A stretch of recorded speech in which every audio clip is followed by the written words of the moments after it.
terms of their luck,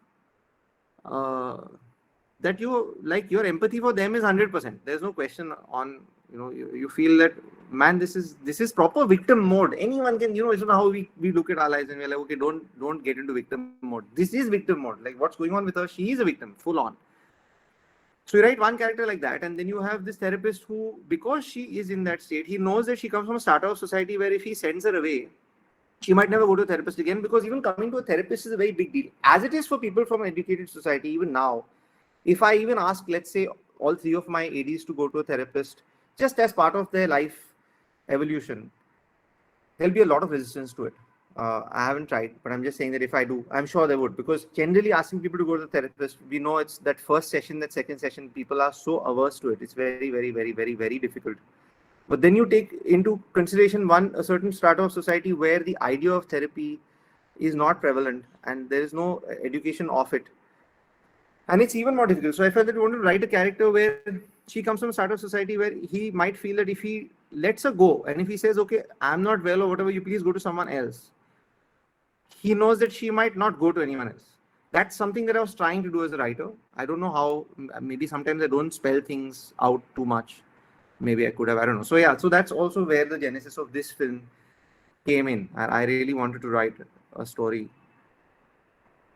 और जहाँ पे मर्दों को औरतों को बहुत ही मतलब एक गहरी जरूरत है कि एक दूसरे की मदद करें, वो भी एक चीज थी मतलब जहन में कि आपको ऐसा कुछ सिचुएशन क्रिएट करना है जहाँ एक लॉक सा बन जाए, मतलब कि अब मर्द और औरत एक दूसरे की मदद किए बिना वहां से निकल नहीं पाएंगे. ऐसी कुछ कोशिश थी in terms of writing. Now of course I don't know how much one has been able to. Yeah. Before I ramp on. Hello, hi. I Hi. just wanted to ask a question. Don't you think it's ultimate male fantasy to be, to swoop in and to, to save this woman who is being so unprofessional and unethical with? Like, where's the accountability that he's being? I mean, there's virtually none that he had to face for such unprofessionalism. He just came in as The thing is, Prerna, I'm not able to hear you too clearly, and what you're saying is clearly very, very important. So 2 minutes. I'll just put on the earphone. I of course I got some of what you're saying, but I don't want to respond to it without knowing exactly what you're saying, because I don't think that's prudent. Hello, can you hear me now? Hello. Say that again. I mean, it's softer, but can you say that? Can you speak again? Hi, can you hear me again? Now I can't hear you. Oh, my bad. Yeah, again. Okay. There's a lag, but that's okay, as long as I can hear you clearly. Yeah, so Yeah. my question was, don't you think it's the ultimate male fantasy to, swoop in as like this savior? And because, the character, hero at the end of the day, he did display unethical behavior and unprofessionalism. And like instead of, getting any accountability whatsoever, except for like his therapist being like, hey, this is unprofessional, he got to like fulfill his ultimate male fantasy to like be the savior for this woman. I think that if you look at my work without the context of my previous films, it might be easy to jump to that conclusion. But we've had two previous films where women have dealt with everything on their own. And so I feel that if I don't explore this, then no, as it is this fear of someone saying this, which is obviously I expected it when I was writing the story, stops people from exploring this side. How do I create a situation where a man is in a has to help? So I don't know about ultimate male fantasy because I can only talk about where I came from. And for that, I think it might help if you have some context to the previous films that one has made. Then you might cut me a little slack on that. Like if you're not like you walk into a person's first film. Yeah, all I'm saying is I think that context really helps because I'm not that person, and I think one has kind of put that out for the last 4 years. I mean, just to give you some context, this film, whatever its cost is, we just put it on YouTube, so it's like zero income. So I'm not even making films for, what am I making them for? Obviously, I'm trying to do something, and I'm trying to say something and trying to make some kind of change in society or engagement with it. So maybe that's one lens to also look at my work from. for me, it definitely wasn't a male fantasy. My films don't have any male saviors in them normally, and I don't think this. I think she saved him. So I think it's just how you want to see it. Both are right. Yeah, I think she saved him totally. I didn't think it was to a great extent. Yeah, there was also some luck, and that's also something we can come to. But yeah, that's how I saw it.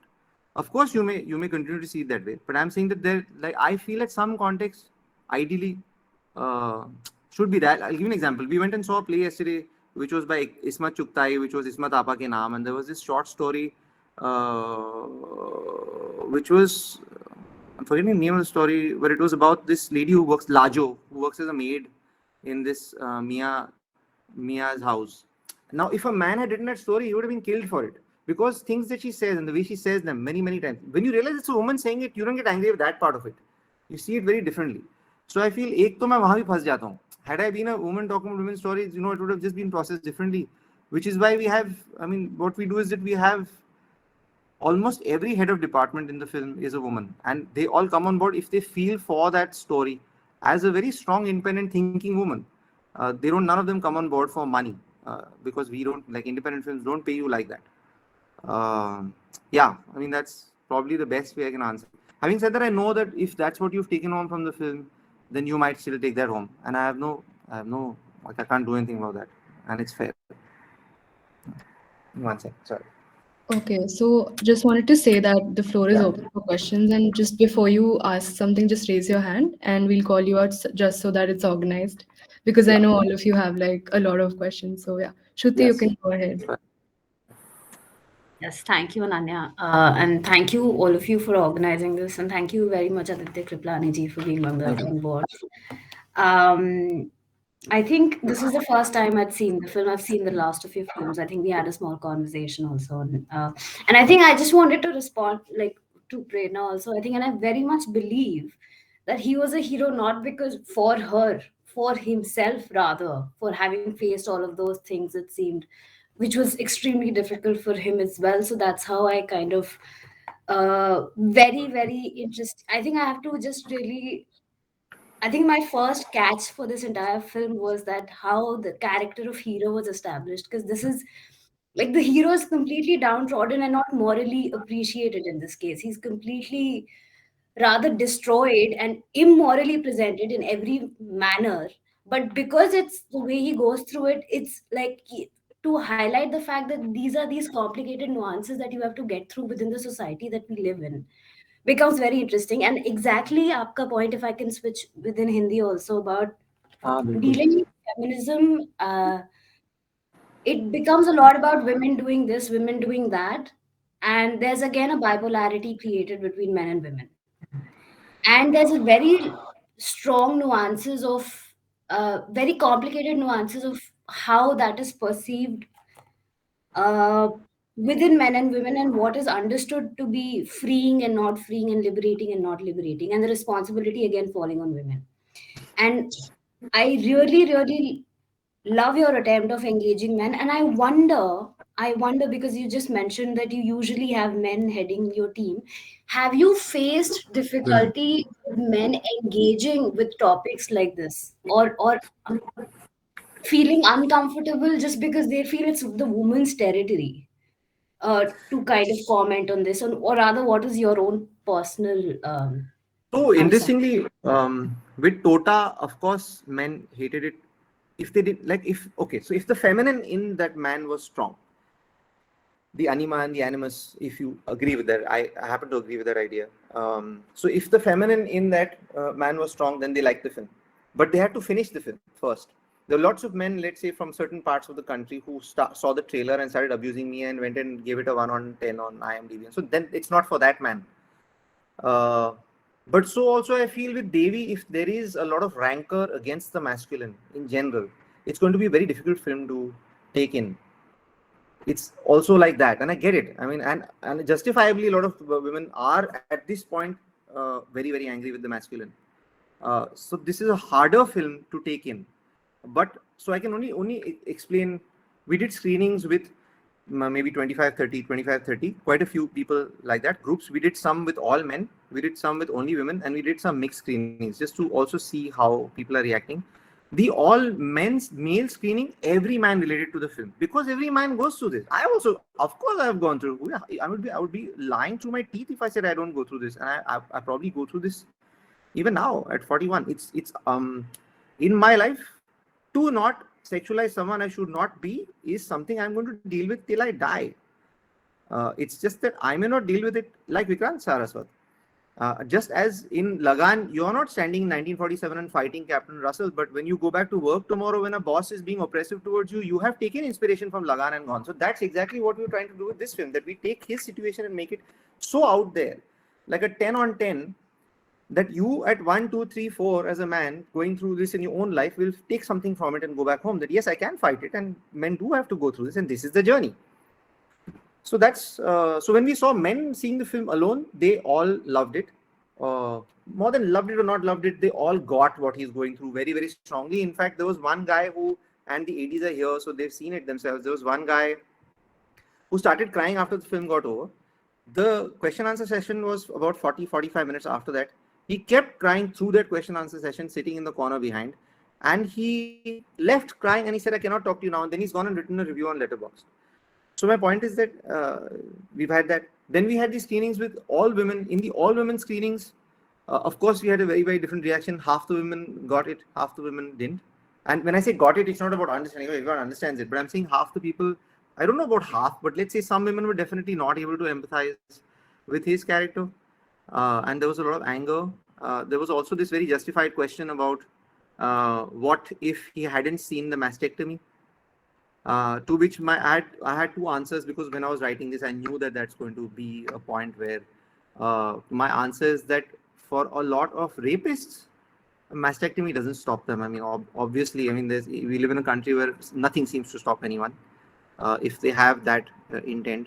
But the other thing was that I felt that when you're writing fiction, you do have this element of divine intervention, and if a hero, in this case, I don't know what other word to use, but let's say a human being or a protagonist, one of the two protagonists, has fought hard enough, you accept some amount of luck. And I think life also works that. To be very honest, it's not like everything is stacked against us all the time. It's not possible. It's not possible. I mean, if you feel that way, then you're not able to see the luck. We all have luck. And he did need some luck, I mean, to be fair. And it's just that he got it at the right moment. And that's also why he feels so grateful. He feels so grateful for that luck, and that's also why he breaks down, why that whole thing happens over there, because he is relieved. He's like, this is exactly what I wanted to get to. This point is exactly what I wanted to get to, and now thankfully I'm here. Thank goodness I'm here. Otherwise, it would have been a completely different emotional reaction. Yeah, stop. Novelists have this problem. You ask them a question and then the whole session's gone. Yeah. No, I just would like to sorry, and I just like to very shortly respond. And I think thank you for responding to that. And I think that's very, very true. And understanding feminism, or like to whatever extent I'm understanding it right now, I think it's very important to also talk about problems that are surrounded around men, because it's connected. The entire thing is connected. And I think your film has done that very, very beautifully. And thank you so much for Thank that. you. And Yeah, Shweta, you can take up your question. Prerna, I hope at no point you feel like if you feel I'm being too defensive or something, just push back. I mean, this is the idea is for me also to explore more and more of. I make films which lead to discussions anyway, so I mean that's the point. In my mind, knowing that if I make a film about women who are just, like I realized when you go to festivals that they love to see films from India where women are just bechare and it gets over at that. I mean, festivals also seem to love that somehow. Anyway. So if you feel that I've been too defensive, if you want to push further into this, please feel free to.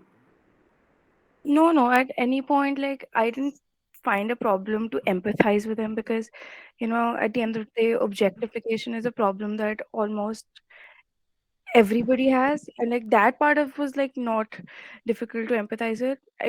My question came from like an idealistic point of view, where, Yeah, it's not ideal. I agree. It's not. yeah. It's not. It's not. But I mean, having been a man in this case, Normally, when I write films about women, then I can't say this because I'm always a man writing about women. But in this case, I can at least say, having been a man, I can say that one has always sexualized. Let's say you've sexualized a school teacher, or you sexualized a second cousin. And I mean, strangely, if you go on to Pornhub and you look at the categories in Pornhub, it still always disturbs me because it just tells me what men must be fighting in their minds. Why are the categories like that on a porn site? That means this is what men are fighting. It's that simple. Now it's a very hard reality to even think about for 2 minutes when you say it like this. Why are those categories there? Those are the categories that people seem to, and they use the word stepsister, for example, just to make it. So it's really strange, and this exists. It's like, I think it's strangely, let's say for Pornhub also, and I did a little bit of research even before writing Devi Aur Hero. India is one of the biggest markets in the world. So yeah, we have all these shadow sites, uh, and yeah, I do think that I think 100 more films like Devi Aur Hero are needed. Each filmmaker and each writer will deal with that circumstance differently. They may etch out the premise differently. They may deal with that idealism differently and may be able to do a better job of it. But dealing with this subject of how men should fight that inside, I hope that there are 100 more films like that, because I think we need much more of it. Yeah.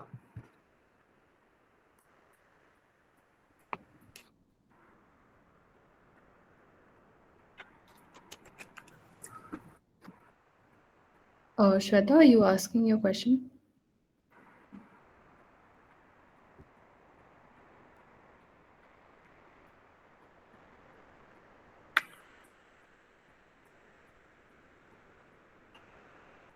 Is that Shweta Chabria that has put a hand up? Yeah. We can't hear you, Okay. Shweta. I think you might try. Yeah. Yeah, we Seems can't. I'm not audible. Yeah, yeah, yeah. You're not Shweta for some reason, and your mute thing is also not a problem. But when you must have signed into Gmeet, it might have asked you about the microphone, and maybe it didn't. Shweta is my partner on all the films. We're also married. Yeah. Okay. Shweta, you can type out your question if you want. Or do you want to disconnect and rejoin? It'll ask you about the microphone and then you can get back on. I think she can hear us, so she'll figure this out. Okay. So we do have a question from Darshana. So Darshana wants to ask, what inspired a film with such complex and unique themes? Was it a sudden thought that just worked out, or was it a long-term idea that crafted into this with a film with such an intense amount of work? I think I answered that, no? Like as such, like the whole journey of coming from this feminist two films, and then I don't, Darshana, did you hear that part? Because I spoke about how the whole feminism journey has worked in my head. I also knew that, see, like as such, because I've been from advertising, I know what market I lose every time I make a film. I know that when you make a film like Tikli and Lakshman, then you make Tota Pataka, you're losing the first film audience. I know that. Because I am from advertising and I know how markets work. You have an audience where it's a comfortable kind of feminism where women get killed and you get very angry, which we've seen 1,000 times. I may have done it better or worse in certain ways, and so you feel for it in a certain manner. So I know that when I make the second film, when now women are the aggressors and are doing certain things that are morally questionable, and it's making you uncomfortable as an audience member who has gone there to root for them, I'm losing my first film audience.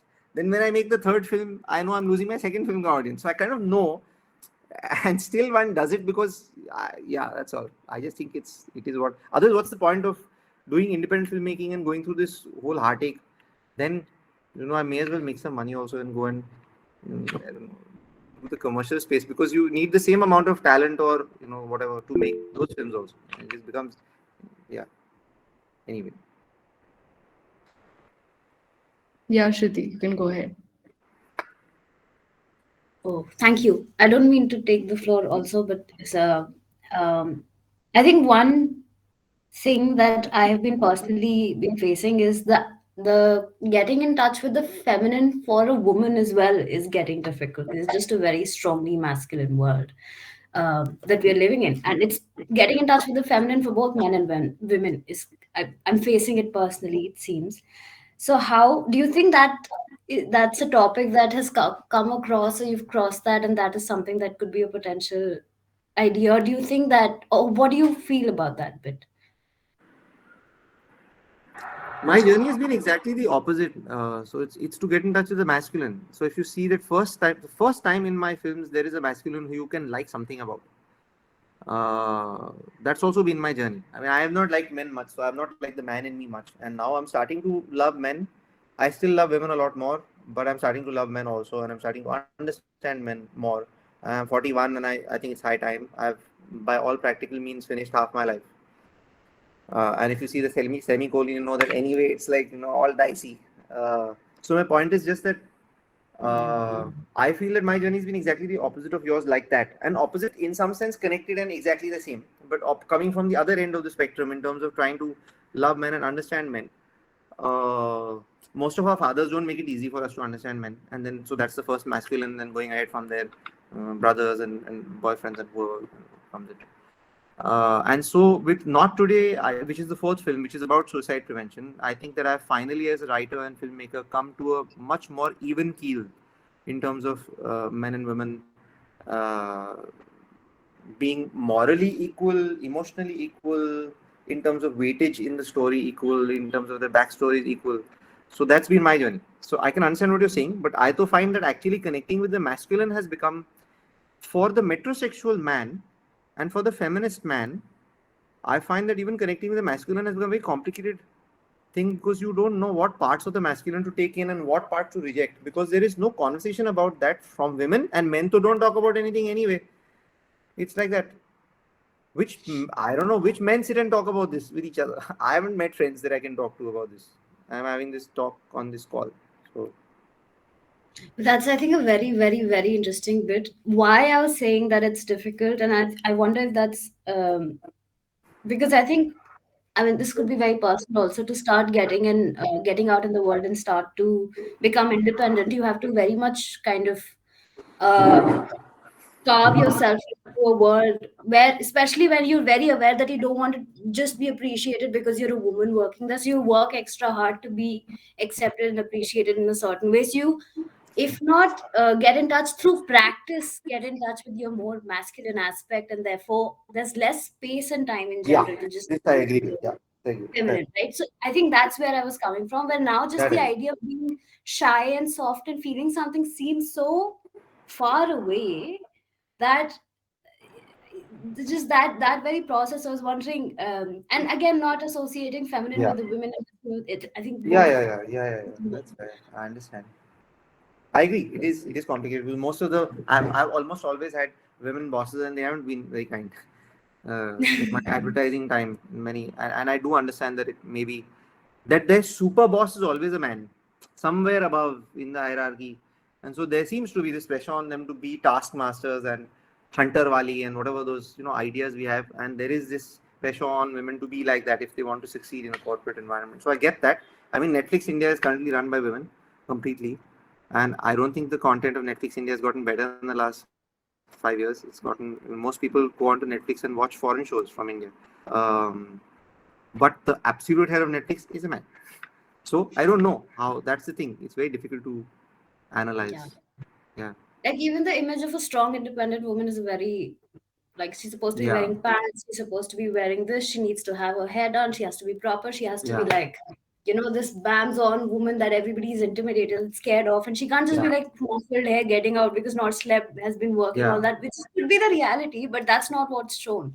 So this Right, constant pressure of perfection in a certain way, which again is, right, yeah, it feels very, it's slightly more right. complicated of what we understand, and that's where I feel that the aspect of feminine is not as accepted for a strong independent woman, because it's strong independent and not really. So that That's was fair. what where it's Fair. from. Just to be clear, I'm going to say that almost all OTT platforms in India are headed by women, which in some sense is amazing. Uh, but in some sense, I've been waiting to see the effect of that on the quality of what we're seeing. It seems to be that the pressure, because OTT platforms come from a capitalist country, the idea has come from America. So I think there is Hmm. this inherently in the idea of those platforms, numbers and not likes, in some Hmm. sense. Yeah. Thank you. Okay.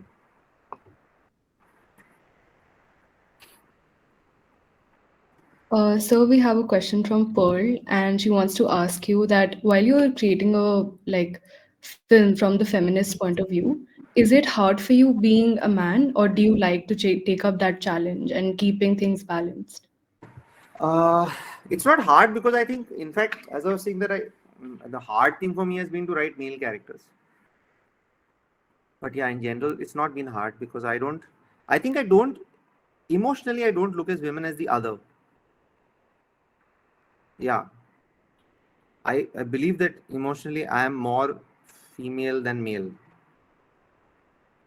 I mean, that's of course debatable because I'm not physically. So, but because I feel that way, and I've also been brought up by women, and I've seen more feminine energy around me. Like on my family calls, the men don't talk much. I mean, and sometimes I think there's no space for them also to talk. Like sometimes I think they don't talk because they're just like that, and sometimes I feel that. So that's how I've grown up. I've seen women expressing themselves and women kind of, yeah. So I don't find it difficult. In fact, quite the opposite. I find writing male characters has been new for me, and that's been nice. Now I'm writing two love stories, so that's also something new.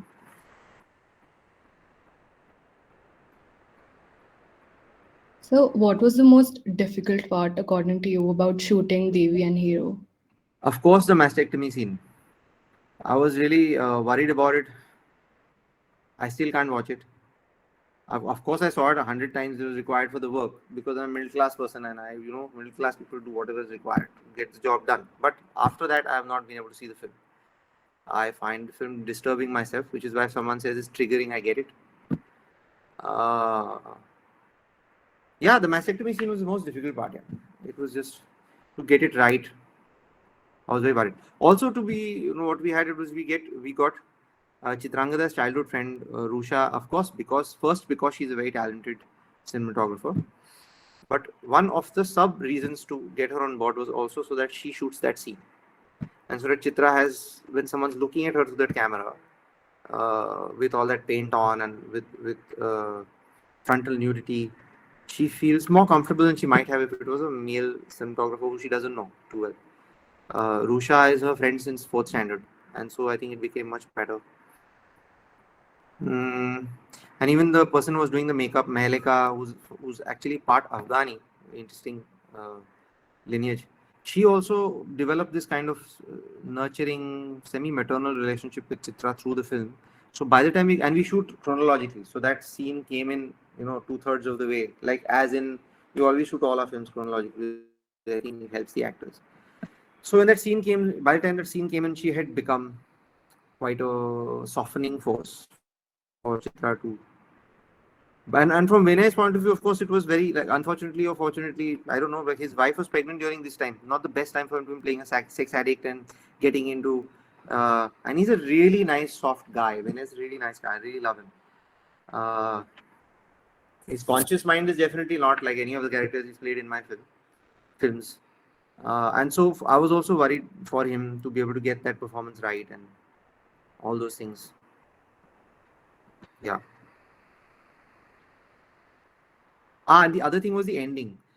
And one more thing that was very difficult was we had a counselor on board a therapist on board for every draft of the screenplay. I kept running it by her because dissociative identity disorder is such a evolving science that I didn't want to mess with it. And at least our first international review that came out uh, said that they felt that this film has handled it better than any other film they had watched, and that was a relief. Yes, an Indian reviewer has not felt that way. She's felt that this is a quote unquote male horseshit male gaze film. Fine, fair enough.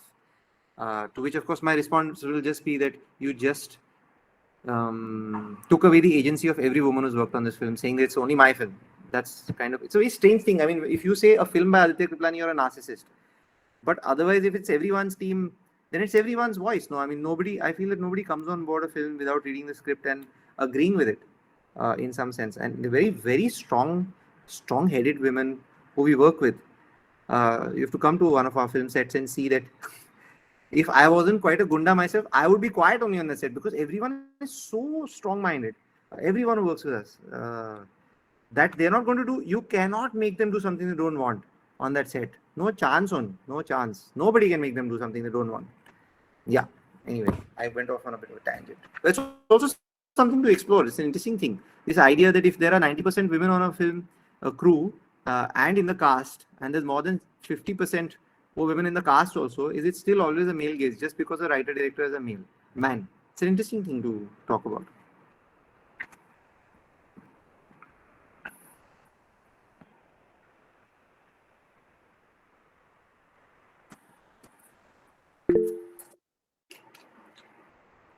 Yeah, Shruti, you can go ahead.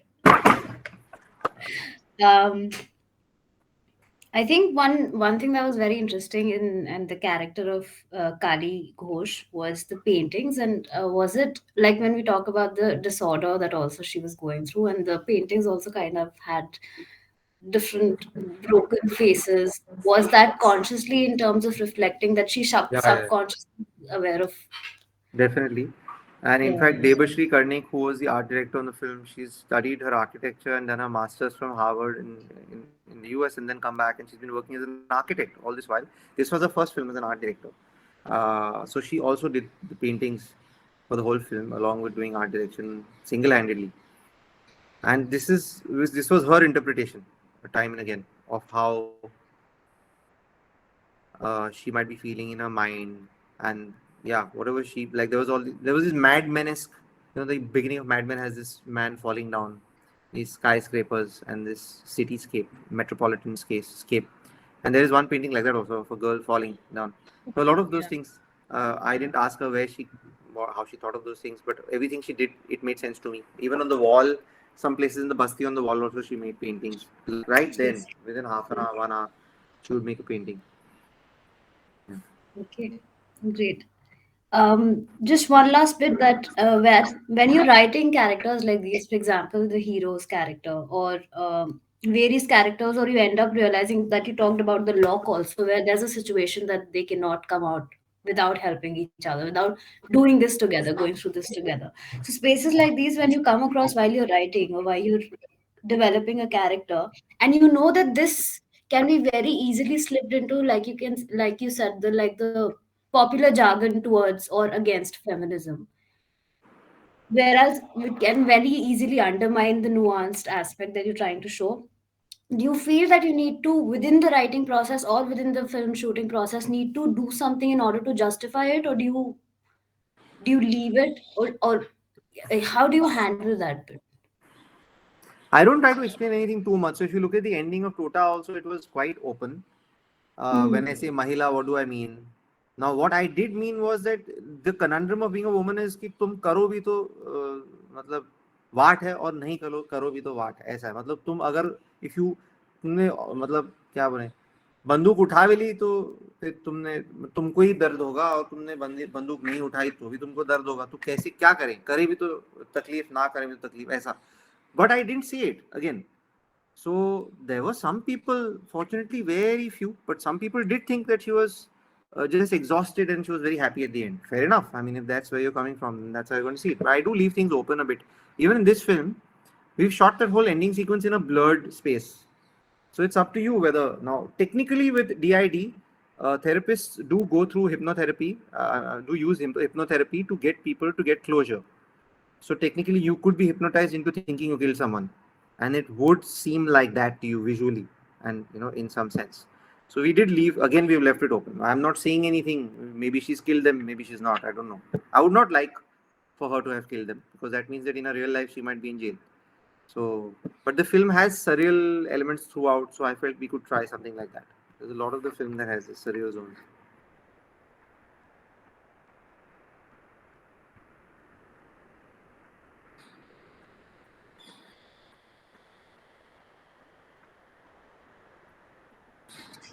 Any other questions from anyone?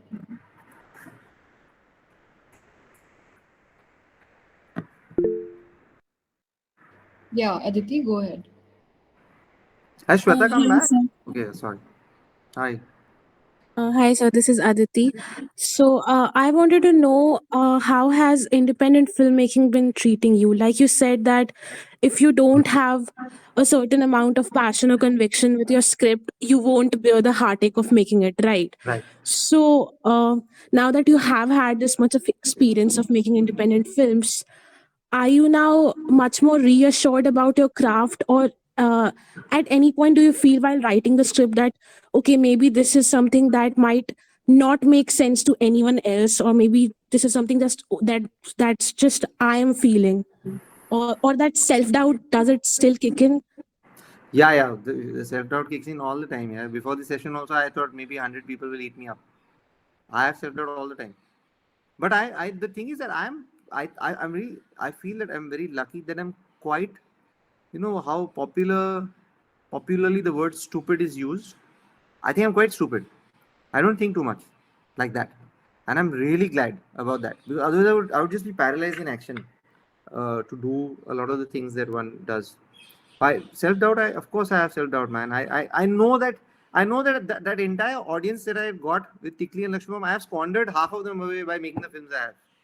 I know that because the films they're questionably feminist. No, they're not easy ways of seeing it, and it's right also. Half the people may not think it works, and they may be very angry, and that's also right. That's their truth. Mm, so yes, of course I have self doubt all the time, especially with films like Devi Aur Hero. I have tremendous self doubt. In fact, that winning that Netpack award also, I have so much self doubt that I had left the festival and gone back to another country before they decided the results. And a little past about the Netpack, Gully Boy has won it, Mr. and Mrs. Iyer has won it, Margarita with a Straw has won it, and a lot of Adur Gopalakrishnan's Harps films have won it, and so on and so forth. And so I really didn't think, and it's an Asian award, it's not an Indian award, Network for Promotion of Asian Cinema, and one of Asia's most respected film awards. So I was so sure that we won't get the award that I left before the next day we had the prize ceremony, and I left and went away. I was sure. I'll sit in the audience and I'll face the same rejection for years and years. And then a, a drunk judge called me up. Spanish drunk judge called me up at night and said, "Where are you?" And I said, "I'm in Singapore. I'm not anywhere near that festival anymore." And he said, "You won this award." And then, of course, Chitra went to take the award, and there was Shabana Azmi giving it, and there was Mamta Banerjee, and there were 10,000 people in the audience, and I have just never seen that. So that's how much self doubt I have, if that helps you understand. Yeah.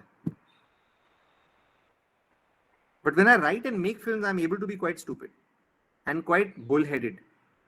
Like I just go with what I'm feeling because I know out of having lived this long that there is no other way. Javed Saab said that at least you should like the film you make because then at least you're sure that one person will like it, which I agree.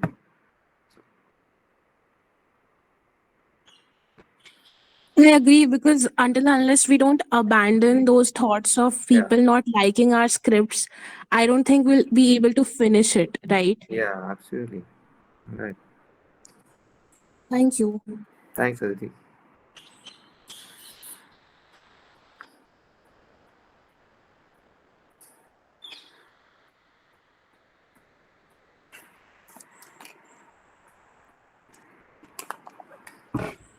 I think, yeah, okay, Shruti, go ahead. Uh, just last bit, and this is very personal. I've not been trained as I'm also an architect now, getting into writing and doing my PhD, and written. I've always been very, very, very interested in aspects of Indian cinema and storytelling, and somebody who's been in the field and has questioned already so many existing notions that we have. What would be your suggestion to step into the world of perhaps filmmaking or storytelling in terms of independent cinema for somebody who's not been there for quite some time? And how can that person start? Because this person's now realizing that, I mean, basically, I'm realizing that I would love to engage in that or kind of storytelling, writing, and filmmaking.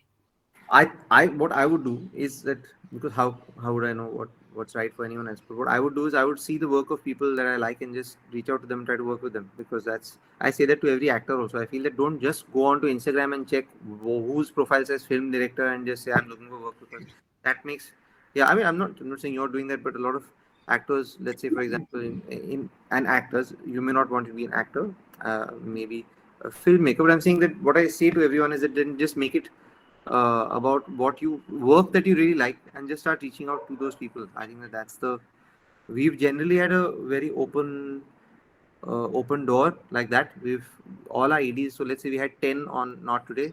Then of course they got into other departments, and I finally had only 4 of them to myself for the direction department. But we had 10 EDs on Not Today. We had about maybe 10 of them on Tikli and Lakshmam. We had maybe 6, 7 of them on. So in total, maybe I've done 5 films. There's another one made in English, which we shot in Singapore, which is a fully Singaporean film, which is just starting its festival rounds. So in those 5 films, I maybe 50 people I would have hired off Instagram. So people do that. Of course, then one goes through a very, very, very rigorous process to see to it that we, and that's just to understand human beings really. You don't even need to have any experience. It's just that we go through a very rigorous process of, and it's also who I think once you hire 2 people, then you are like, okay, let's see who would get along. I find that also like it's a bit like that. It's like putting a team together for a sports match. You have to think about each player, how they would bounce off each other as much as you can. But yeah, that's the Yes. process. Thank you. Welcome. So would you say this was a film that changed you from when it ended, it changed you as a person? Or which film do you think changed you by the end of it, like completely? Devi Aur Hero definitely, I can't say it changed me as a person completely, but it has definitely forced me to introspect a lot more about what men can do and what the inner journey of men can be. I don't know which film has changed me. Yeah, maybe Devi Aur Hero has changed me, and Not Today also to a great extent, which is a suicide prevention film, which hopefully you all will be able to see at some point. Because the market is just dead for independent cinema at this point, so we're just not pitching it around. We're going to probably wait another year and then see. It's out in Spain, so if you use a VPN, you can see it. But so yeah, that's all. And in some sense, to every film, because you're not making easy films, and so every film does change you in some ways. Yeah, and also you've got to just think so much because, for example, if I had marketed, like one mistake I made was initially I marketed Tota Pataka as an open ad. Whenever we did ads for trailers and we did an open ad, it was a very bad idea. It's not a film for men. So it's something to understand. Like if you do an open ad for Lipstick Under My Burqa, you'll just get a lot of hate. Similarly, if you take Godfather also and you pitch it to an only woman audience, then that film's never going to be loved the way it has because it's actually loved by men. Same for Gangs of Wasseypur, same for Bruce. What representation is there for women? Or why would a woman see Godfather as her top 10 films of all time? There's no need, no reason to. So films also, it's also each film teaches you who this is for in some sense over time. With Devi Aur Hero, that's also very confusing for me. I don't know. I would imagine that for almost every woman can empathize with Kali Ghosh. She's just there's nothing in her that someone can say, oh, this I didn't. It's just so much tough luck. Yeah, but I don't know how many people can empathize with Vikrant Saraswat. It's a bit of a mixed bag. So one thing that I also realized while making this film was that maybe as like student filmmakers, we don't have the experience you do. But I do want to ask you, how do we get out of our comfort zone? Because we're always scared to like touch certain topics, even though we genuinely or really want to. So do you have any tips for us, or if any advice you could share with us? Just read about your favorite authors and you'll know that they have to. I have this one thing which I'll read out to you which really helps me. It's from the book Hero with a Thousand Faces, and I've actually put a quote from that at the beginning of the film which says, "The cave you fear to enter holds the treasure you seek."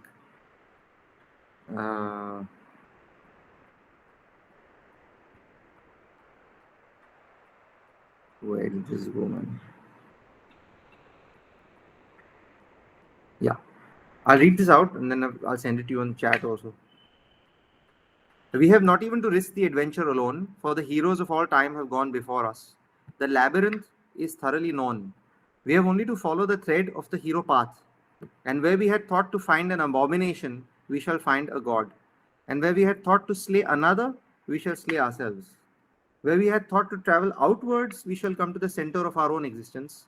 And where we had thought to be alone, we shall be one with all the world. This always helps me. And I think this whole thing exists in Devi Aur Hero as a story also, in some sense. Because he's actually helping her to exorcise. He thinks consciously he's helping her to exorcise, or to kind of deal with other men who are assholes outside. But it's all inside, and that's something the film constantly does.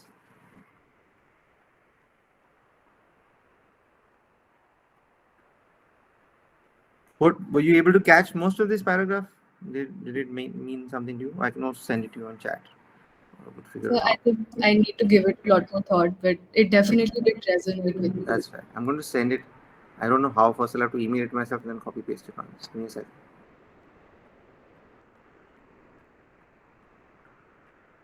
I've reached that age when I squint when I look at my phone. Yeah.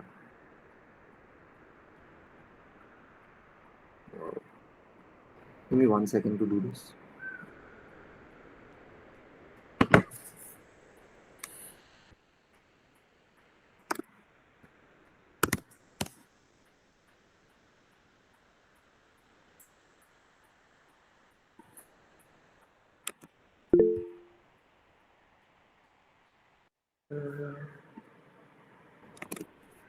Yeah, I've sent it there. Yeah. Yes, Aditi, go ahead.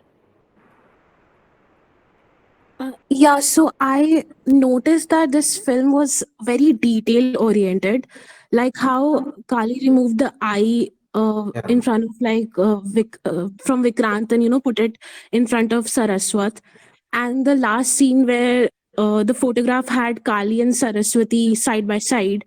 So I was quite curious to know that are these details incorporated at the time of writing the script or at the time of production? Writing the script. Yeah. All right. Also, this film was called Kali and Saraswati, and then of course, I didn't want my whole family attacked. So just because I wanted to make a film, so then it was called Devi. I mean, it's no better. Devi Aur Hero also gets the same anger, but Kali and Saraswati would have been some other level only. So I was like, okay. Yeah. So, sir, I wanted to know that before that scene where Vikrant was, got that voice note and asked, he was asked to save Kali, and he himself at that point removes that eye from Vikrant and puts in front of Saraswat. What is that scene? Why was that significant to put it there? Tell me what you felt. I kind of thought that it was some sort of acceptance that he showed towards Kali because she constantly asked her, to be friends. Yeah, that's Asked it. him to be friends. That's it. I also feel that the modern day version of Saraswati, because Saraswati is the goddess of wisdom and not knowledge, actually, is the therapist. And so he accepted that role of being Saraswati in her life. That's what I felt. But you said exactly that. So, Okay, great. Thank you so much. welcome. Hi, Shweta. Can you hear me now? Yes, loud and clear. Yep. Okay, great. Sorry, I had to change my settings. So yeah, at that point, I just wanted to add to Prerna's point of view because I thought it was very relevant, a very relevant question, and also the thought process. And again, as an audience person, because I don't get involved in any of the creative and writing part, but as an audience, when I read the script or when I see the film, what I felt is in terms of the whole savior aspect that she raised. I did feel that the way it was portrayed as a story or as the ending, in fact, if, for example, he would have come in and actually been part of her taking revenge process or one of those, or guided her what to do or something like this, it could be categorized as that. But in this, what was very clear is that he's just there with her, meaning that he's let her deal with her internal demons how she sees fit herself. So he's not guiding her or giving her anything. He's just said, do what you think is right, and he's there. And even the way it's shown at the end, for example, once she's finished her revenge, which, as Aditya said, it was shot in a particular manner to leave it open-ended, whether it's actually happened or it's in her dream. even then he's just there, and what he's done is he's just got her back to a safe place, which is her home, and left her, which again portrays that basically this is her fight and she's actually resolved it herself how she sees fit. And it's not that he's saving her out of it, but he's just there as a guiding force if and when she needs some kind of a friend or someone, some male person whom she can trust, because till now unfortunately all the men that have come in her life have not been the kind she can trust. So that's how I saw it as an audience person and as a as just a viewer. So I just wanted to add that point. Even though I think she was talking about the whole thing, but I get what you're saying, and I agree, and that's also why it was written like that. But I think she's talking about the whole thing being like from the first word of him helping her, being a male fantasy of, oh, let me be the person savior. But the unfortunate thing is he's a man in this case. Yeah. He could have been a woman who's into women, and then there would be no male fantasy, but it would still be a sexual addiction. So I mean, it's a bit strange. Yeah, but again, like I said, a very good point, which is why it needs a discussion, and it doesn't have to come to an agreement because it's everyone's point of view, but it's a good point of discussion. Thanks.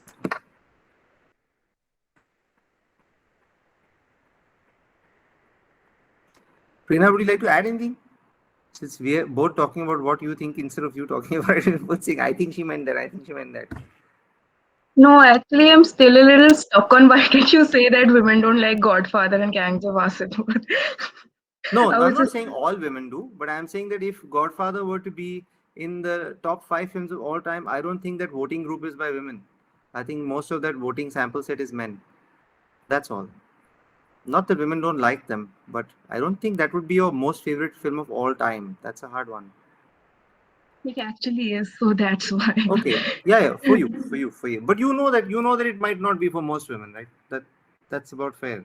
Again, a lot of women I know do like Gangs of Wasseypur and Godfather. I just feel like a little change in perspective, because I know it's not a very woman-oriented film, but women can enjoy violence.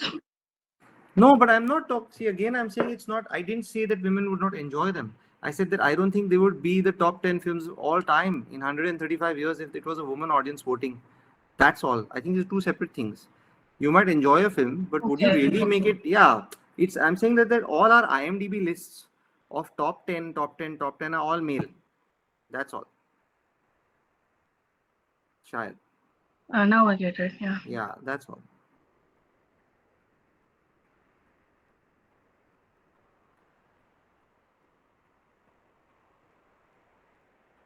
And which actually as an exercise, if you look at a lot of women-oriented films where women are heroes and men don't have significant parts at all, and they're very, very, very good films, they're rated really badly on IMDb. There's a film called Sandstorm, which won Audience Choice Award at Sundance, which is about 2 women in Lebanon, I think, where the husband, Muslim families, the husband has come back with another wife, and how the first wife and daughter deal, like they get into a fight because of this, and how they resolve that fight, which is really good film, but it's a 6.6 because a lot of men got angry and downrated it. Or if you look at Thelma and Louise is an easy 8.5, but it's not. It's 7.5 on IMDb. If you analyze Thelma and Louise, it even won the best screenplay Oscar. So it's not even like just me. I felt that it's good. It's like generally, but it's voted way lower than a TVF show. So just just that.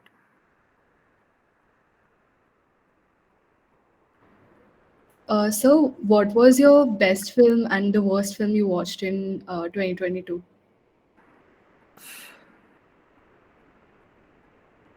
Wow. I think the best film I saw was Animal Kingdom by Mike Michaud, which is, if you've seen Titli by Dibakar Banerjee, Titli is clearly very, very, very, very much like this film, and it came out before Titli, so I'm sure maybe you had seen it at least as a reference. Animal Kingdom is about this young teenage boy whose mother passes away. His mother's a drug addict. Unfortunately, he's not gotten into it. He's taking care of a 17-year-old. And his whole family, the film starts with this boy realizing that his mom has OD'd. And then he calls up his aunt. And suddenly, because he's 17, he has to be moved into someone's house because that's how laws work. suddenly he's moved into the house of his mom's cousins, and you know why his mom might have become this drug addict, because the whole house is full of gangsters, and then how this boy slowly ends up becoming one. I mean, it's his whole, and he's this soft, sensitive, introverted boy, but that, you know, so it's like taking Godfather, like it's what Godfather should or could have been in terms of, and again, this is my point of view, because I reserve my right as well. What Godfather could have been for me, or any gangster film could have been, where you have a strong inner journey as well, instead of it just being very external. And to put perspective, I love Godfather and love Gangs of Wasseypur. So I'm not, you know, it's not like me sitting and dissing those films. But I'm just saying that I really liked Animal Kingdom because it gave you this inner journey of a man having to go through, having to end up in that gangster world. And it was really the most suffocating film I've seen in the whole year. And I still liked it the most because I feel it was the most strong work of art I saw. So it's called Animal Kingdom. The director is Michael Michaud. It's set in Australia. That's the film that I saw which I liked the most, I think. Straight off. And the worst film I saw. Wow. I try not to see films Hollywood also. So I think I'm done now. I try to protect myself a lot from seeing bad films. So I don't end up seeing too many bad ones. Yeah, so I don't know, yeah. Shweta, since we've seen most of our films together, can you remember any bad film we've seen last year? What did I walk out of? I'm thinking. Yeah? I walked out of Super 30 at some point. I'm also thinking. Yeah, I walked out of. Yeah, I mean, Hrithik Roshan speaking with the dialect just didn't work for me, so I walked out of Super 30 at some point. I was like, man, this is just not. What else have I walked out of? Shit. Sorry, I just can't remember. I walked out of Bahubali 1. Bahubali, because at some point, we're so old here. That at some point there's this warrior and he's supposed to be doing Shringar. I don't know, he does Shringar for, I don't know what, it was something very strange. First he stalks her and then touches her hand from under the water, and it's a very strange sequence. And it's a dance which is almost like a metaphor for something else. It was very strange. And then he takes off all her warrior garb and puts all this ornamentation on, and she's really like, oh, you saved me. And Shweta and I just looked at each other in the cinema theater and we were like, should we leave? And she said, yeah, I think we can go. And then we just left. We just calmly walked out of the theater. But I don't know. This year, I don't know. We've not. Yeah, I'm just not able to think of anything I walked out of. Was there a film that you felt was too hyped or like overrated? And it turned out to be just like straight up crappy or something?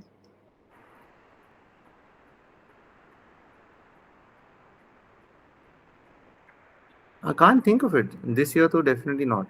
I can't think of it. Like, I didn't watch 83, for example. I think that's what happened if I watched 83. Because I don't like cricket. So that's a hard one. Yeah. From what I understand, that if you don't like cricket, then there's not much in the film for you. Because it's not like the screenplay, it works without the cricket also. Or like Lagan, you put in hockey also, the film still works because it's written so well that you can change the sport, and it's not just the sport. Yes, the sport does guide it, but yeah, there's nothing that I can think of like that also. That was so hyped, and then I saw it and I was like, yeah. Moonlight, I remember seeing when it had won the Oscars, and I was like, okay, like that. That's all. But I don't remember.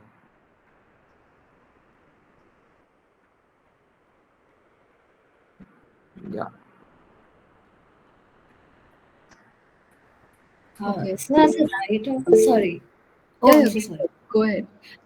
Which is your favorite character that you've ever seen, not written, but rather seen, that has perhaps inspired a character, sort of any? Clarice Starling has inspired everything I write, in some sense.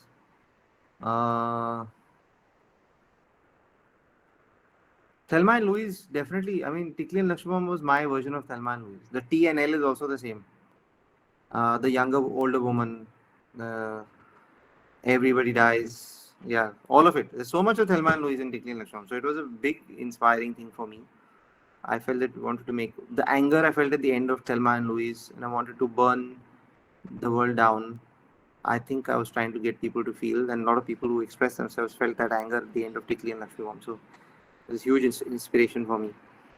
Kill Bill was the inspiration for Devi Aur Hero. Interestingly, I started off wanting to do my version of a revenge film because I love Kill Bill, and that's where I started. Then I thought, okay, how do I make it about Kali, because there was this whole revenge angle. Then I thought, how do I make it about, yeah, that there has to be nurturing, there has to also be destruction, there also has to be the capacity for tremendous violence and the capacity for tremendous kindness, all everything you see in Kali's image. And I thought that I want to have all those elements in the film. So when I started writing it, all that was also there in my head.